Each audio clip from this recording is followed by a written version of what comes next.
As some of you might remember, in the past year or two, I've put up some polls on the community tab for this channel. If you don't know what I'm talking about, basically creators on YouTube can set up interactive polls so that their audience can vote on random questions. These are often used to figure out what kind of videos people want, but I use them to pit two 1920s figures against each other in a series of popularity contests. Some of you in the comments for those polls expressed distress at not being able to choose between the two, and I'm not sure how genuine that frustration was, but I decided to do something more with them, so hopefully that doesn't open those wounds again. When I first had the idea to make those polls, I really didn't know why I did it. I guess it was just something to give people a little 1920s injection between my uploads or something, I don't know. I haven't made many opinion-based videos since I've tried more and more to take my opinion out of my mini documentary videos to not distract from the narrative or muddy the water between my opinion and facts. But I assure you I do have opinions, and I thought this would be a good time to share them.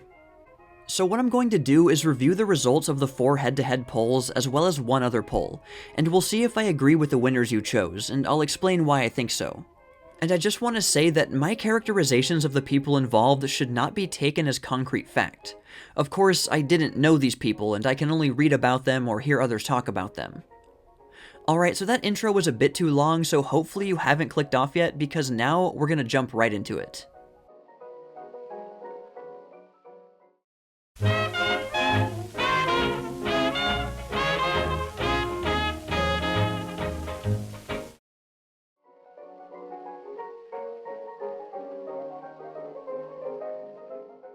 Okay, first is a contentious one, Colleen Moore versus Louise Brooks.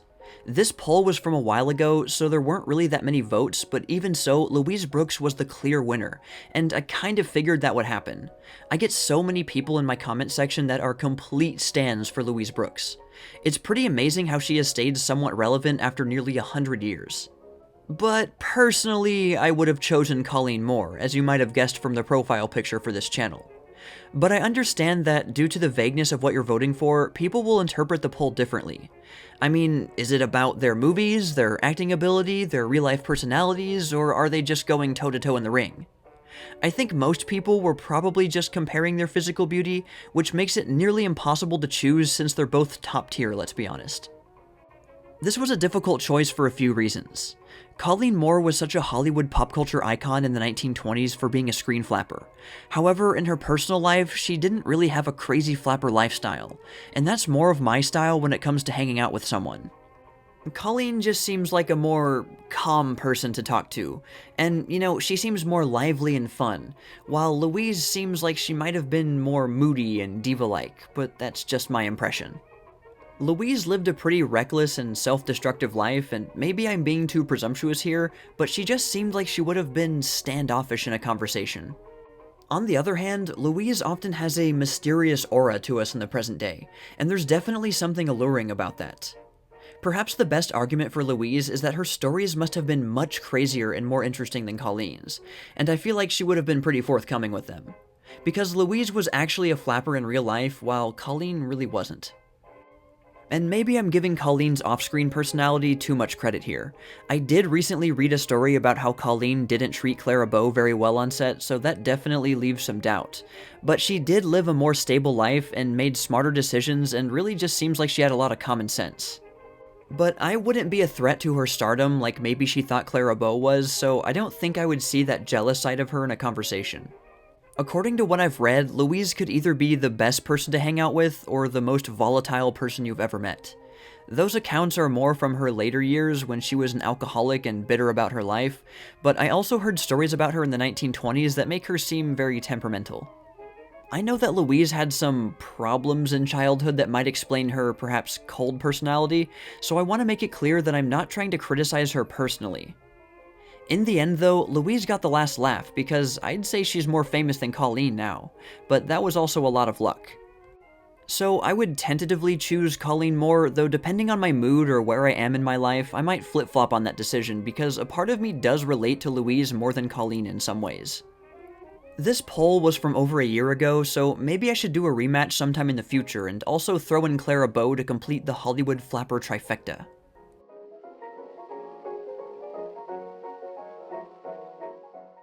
Next is Douglas Fairbanks versus Rudolph Valentino, two of the most popular leading men of the decade, and the results were a bit closer than the last poll. Once again, I think most people probably judged based on appearances alone, and for me, Rudolph Valentino is clearly more attractive. I just don't think Douglas Fairbanks is all that handsome, personally. But Douglas Fairbanks comes with some perks. First of all, he was the king of Hollywood in the 1920s, and had perhaps the most famous house in the country, Pickfair, at least other than the White House. Not to mention that you might just get to meet his wife, Mary Pickford, in the process. And he and Mary were also good friends with the toast of Hollywood, like, for example, Charlie Chaplin. That might be a good thing or a bad thing considering some of the people of Hollywood, like Chaplin, and the whole thing about his second marriage still creeps me out a lot, but it would be an exhilarating experience to meet all kinds of famous celebrities anyway. Rudolph Valentino, meanwhile, has a far more interesting backstory. He came to America and slowly climbed the social ladder, starting out as a dishwasher and making his way all the way to the top echelon of American society, and became one of the most enduring actors from any era of Hollywood. But he was also apparently considered by his own studio, Famous Players Lasky, as high-strung and problematic. Though he was striking against them, so maybe that's why. And, you know, studio people weren't exactly saints sometimes, so I guess it just depends on who you believe. With all that in mind, my final decision is Douglas Fairbanks, I guess. This one was probably the hardest for me, and I don't really have too much to say. Doug seems pretty cool, and Rudy seems like kind of a diva. And with Doug, you'd have access to Mary as well. And I'm also in love with Pickfair, and I would give anything to have stayed there for a night, and I still can't believe it was torn down. F's in the chat for Pickfair.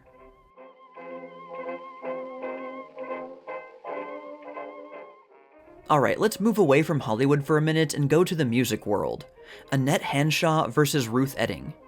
This also happens to be the closest poll so far, and it would be difficult to be closer than this. I mean, look at that.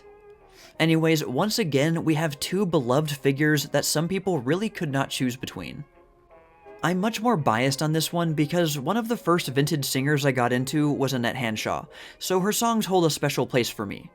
I have absolutely nothing against Ruth Etting, but I just don't listen to her songs nearly as much as Annette Hanshaw's.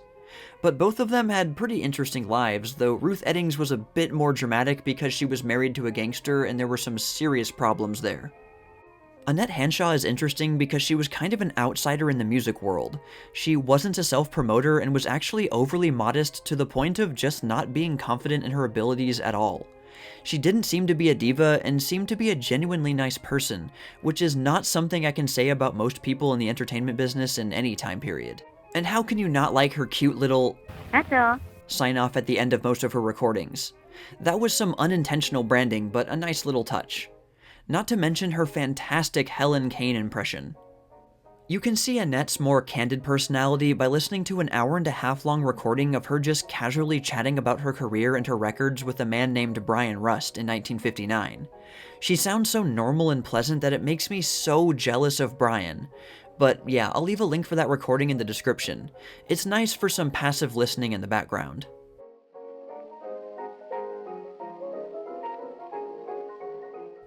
Okay, next is a multi-tier poll I did about the best year of the 1920s. I had my own pick the whole time, and I really thought it would be a closer vote, but the clear winner was the same year I chose, 1927. So clearly that year sticks out for a lot of people. And actually, when I think of the 1920s, I immediately go to 1927, because it acts as a kind of climax for the decade.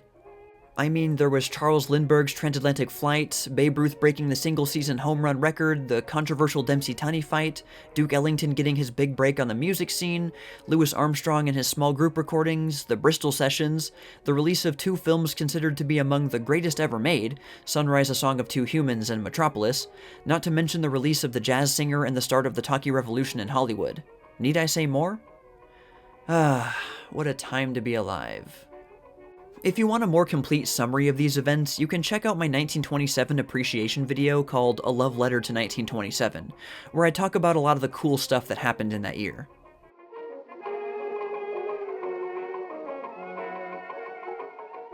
And finally, we've come to the most recent poll, Louis Armstrong versus Duke Ellington. This poll easily had the most votes at nearly 2,000, and the results were overwhelmingly in favor of Louis Armstrong. It kind of makes sense when you think about it because Armstrong was a fixture in popular culture for decades and had a very extroverted personality and fantastic stage presence. While Duke Ellington took more of a backseat in the mainstream, being popular but not seen as a famous personality, Ellington was a very serious musician who focused mostly on composition, and he was also far more introverted publicly, so the word beloved fits Armstrong more than Ellington. This kind of discussion is a bit out of the realm of the 1920s since both of them wouldn't become truly pop culture figures and gods of music until a bit later, but it's these impressions that I think most people were thinking about when they were voting on this poll. Both of them are top-tier gods in the jazz world, and really the music world in general. One person in the comments said this poll was like choosing between mom and dad, and I thought that was a pretty accurate description. Personally, I'm more attached to Duke Ellington's music because I love how he experimented with combining certain instruments together to make new, interesting sounds. I think his band made some of the most unique recordings of the 1920s, despite only really starting in 1927. However, choosing Duke Ellington for his music comes with an important caveat. While he was undeniably talented, he probably wouldn't have been as influential without his talented band members. For example, his secret weapon in the early years was Bubber Miley, who helped pioneer the growl trumpet technique, which was a very new way to play in the 1920s. Not to mention the incredible skills of other members like Barney Bigard on clarinet and my man Johnny Hodges on saxophone. Ellington's best skill was arguably how he stitched together one or two isolated hooks or riffs that one of his band members came up with and fit it into a larger song. Of course, I cannot put anyone down for choosing Louis Armstrong over Duke Ellington. It's perfectly understandable. I really like both of them. If you're judging them based on their talent, I think it just mostly depends on whether you prioritize composing music or performing music. Both of them could do both of those things to some extent, but both also had their clear strengths. However, if you're talking about casually chatting, then it's Satchmo all the way. Ellington seems to have had a too serious personality, and Armstrong seemed like such a cool guy to hang out with. I guess for me, when I'm choosing between two musicians, I generally go straight for their music, but for actors and actresses, I think about their personality more. But like I said before, the reasons for choosing will be different for different people, and the polls can be interpreted in different ways. And that just about does it for this video. So how many of these polls did you originally vote on? And do you think I should do rematches for these polls? Do you have any ideas for future polls? And should I do more opinion videos? Should I continue to ask more questions or just end the video? Let me know your answers to all of those questions in the comments. Well, that's all for now, all you sheiks and gals out there, but stay tuned for more tales from the Jazz Age.